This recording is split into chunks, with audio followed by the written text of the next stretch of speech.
आज तक के इतिहास की सबसे बड़ी द्यूत क्रीड़ा, हम सबके जीवन का ये सबसे बड़ा खेल होगा।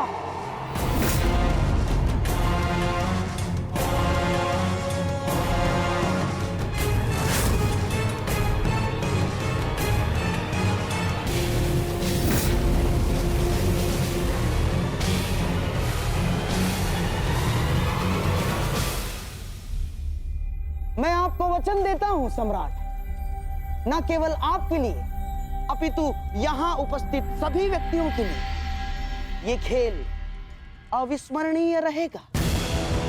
आज सारी सभा ये खेल देखेगी और कल सारा संसार इसकी चर्चा करेगा।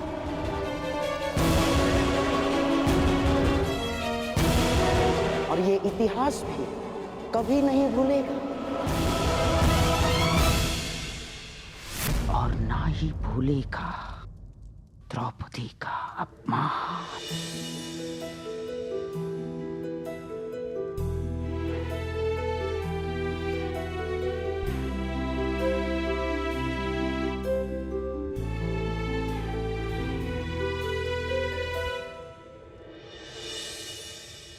धन्यवाद अंगराज,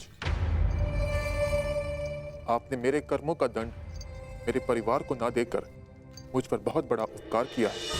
मैं आपको वचन देता हूँ कि युद्ध के दौरान मेरा आह्वान करने पर मैं आपके बाण पर बैठूंगा और जिस शत्रु पर भी आप मेरा संधान करेंगे वो जीवित नहीं रहेगा।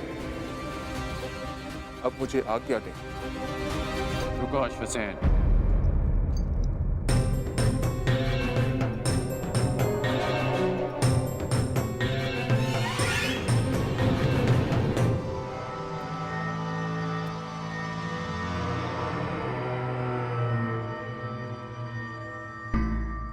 इतनी शीघ्रता क्यों है जाने की?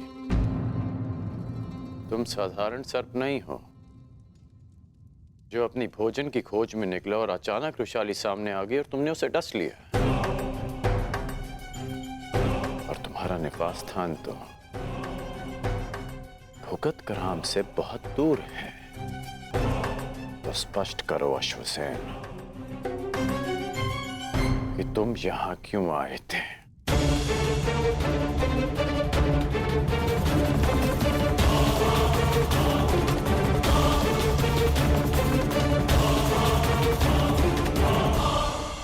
कहीं तुम्हें शकुनी ने तो नहीं भेजा? आइए सम्राट, पधारिए, अपना स्थान ग्रहण करके मुझ पर अनुग्रह कीजिए।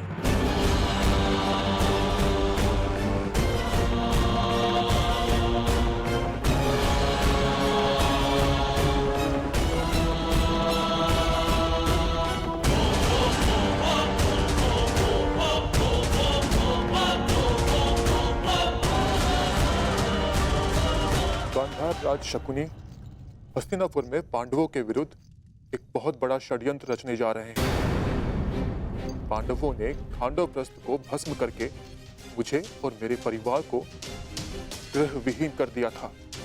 मैं उनसे प्रतिशोध लेना चाहता था।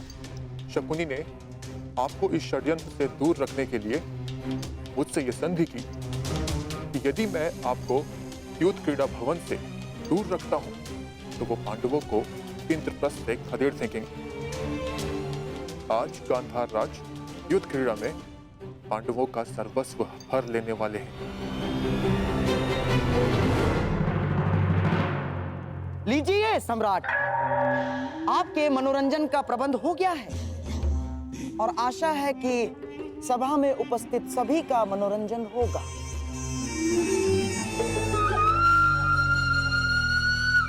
शकुनी,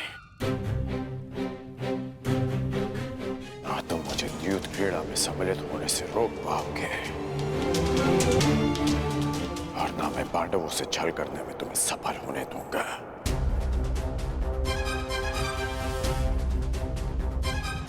यदि पांडवों को पराजय मिलेगी तो वो युद्ध भूमि में, द्यूत में नहीं। है मेरे मित्र दुर्योधन का नाम इतिहास में कलंकित नहीं होने दूंगा।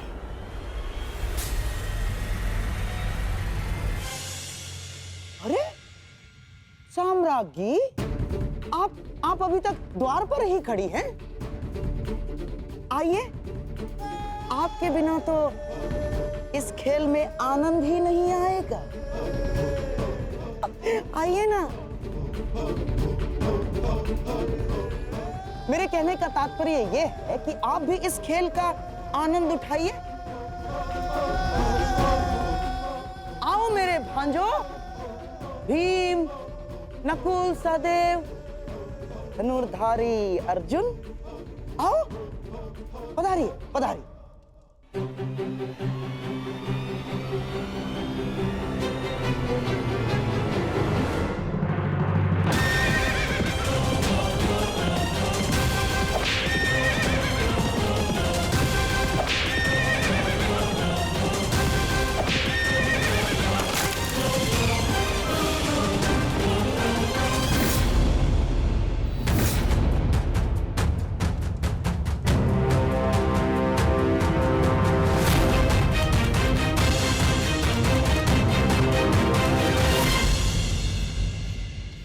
सम्राट की जय हो।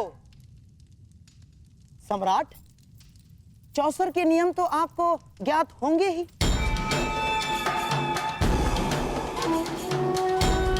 क्योंकि आप तो चौसर के सर्वश्रेष्ठ खिलाड़ी हैं। परंतु हां, यहां उपस्थित सभी माननीय सभासदों में से कुछ चौसर के नियम नहीं जानते होंगे। इसीलिए प्रारंभ से पूर्व मैं एक बार फिर नियम समझा देता हूं।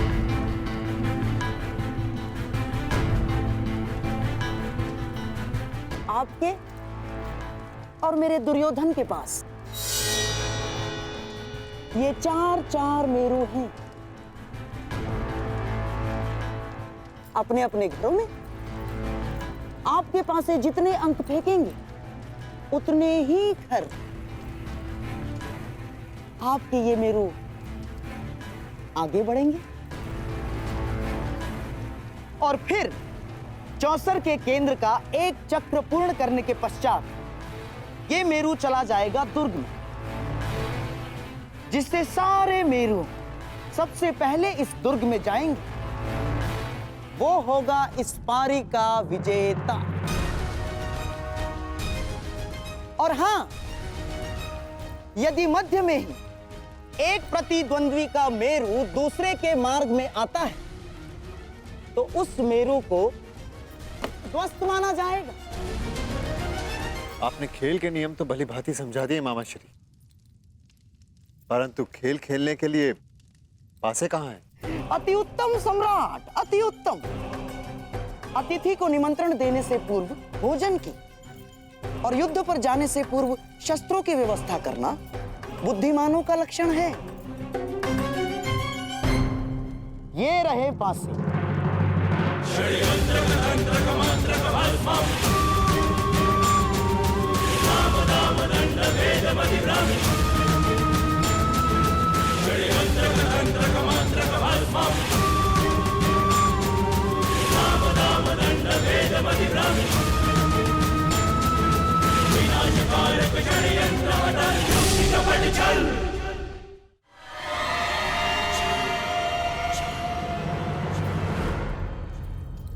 ये लीजिए सम्राट, नूतन, नवीन, अभी तक एक बार भी फेंके नहीं गए, विशेष रूप से आज के खेल के लिए निर्मित हैं।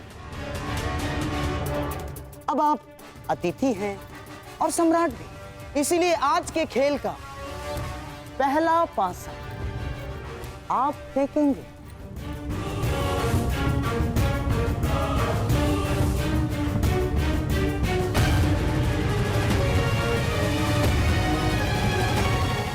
अब तनिक ये भी निर्णय कर लिया जाए कि दांव पर क्या लगेगा।